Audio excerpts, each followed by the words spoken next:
13 years ago, a jury deliberated for just 2 hours before finding John Wayne Gacy guilty of murdering 33 young men and boys. The evidence seemed clear. Gacy went to death row. But tonight in News Extra, a Channel 2 exclusive, John Gacy speaks out, claiming that he is a victim of circumstance. And he sets out to try to prove it to Channel 2's Walter Jacobson. Walter? Linda, Gacy is, as you noted, I think quite accurately a minute ago, a man who was found guilty of all those murders and of being plenty sane enough to have committed them very quickly. The jury acted in fewer than 2 hours. There were half a dozen pieces of evidence that were just overwhelming. But Gacy now says that he refutes that evidence. And all he's owning up to is having some knowledge of just 5 of the murders and direct knowledge of even fewer than that.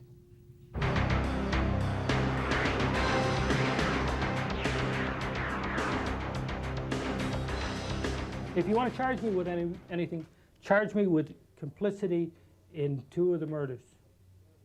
Just 2? That's all I know about. That's his story, that he didn't kill anyone. Just an accomplice, he says, and that he helped dispose of 2.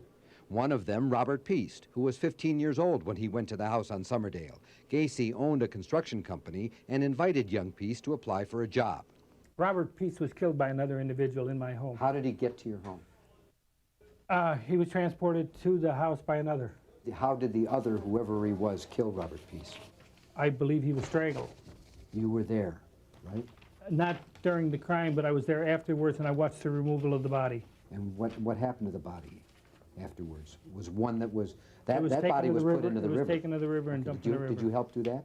Yes, I'm in complicity with that. I've always contended. Don't look at me as an innocent babe of the woods. Not for a second would I look at John Gacy as a babe in the woods. He may be admitting now only to being an accomplice. But 13 years ago, when he was arrested, he confessed to almost everything.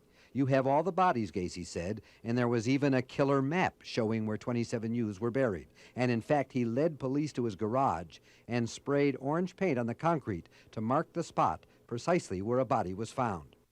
No. Now, he says, he was simply marking a spot where some new concrete had been poured.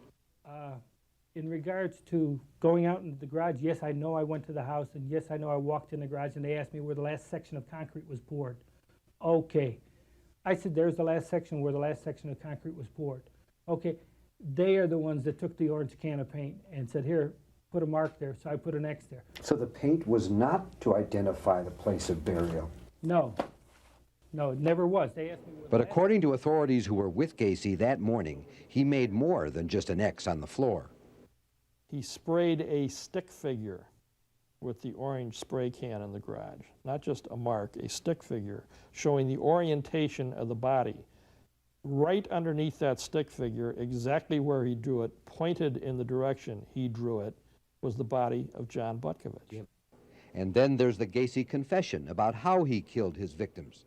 Strangled them with his now infamous rope trick that police say he demonstrated to them with a rosary bead. He says he was simply discussing knots in general. Catch his sense of humor. Shoelacing, huh? You're in trouble now. Yeah, right. Aren't you afraid sitting that close to me? What the hell? Oh, this is too long. You don't need it this long. Okay. I had a rosary, which I carried in my pocket. I've always carried a rosary. It was my communion rosary. They said, well, what kind of a knot do you use? I said, what do you mean knot? When I tie things up? I says, depending on what I'm using it for, I said, the only thing I ever learned was from Boy Scouts is a tourniquet knot. He said, well, show us what that is. So I took, at that time, and again, it's together, but in order to demonstrate it here, I took the rosary and I said, well, here, you put it around. This is hard trying to do this. Why don't you put your hand out? Okay, here. What I told him, I said, here, all you do is you wrap it around, you put one knot in it. And I said, then you put a second knot in it. Okay? Mm-hmm. I said, then you take a stick and stick it in here, and you just turn this. And I says, it causes a tourniquet. I said, that's the only knot I ever learned. Precisely the kind of knot found on the ropes wrapped around the necks of the victims found under the house on Summerdale. And there was other compelling evidence, including wallets and rings of the victims found in Gacy's home, that leave no doubt whatever he was the killer. But what is it that made him do what he did? A look at the mind of a serial killer tomorrow. Linda and Bill. Walter, thank you.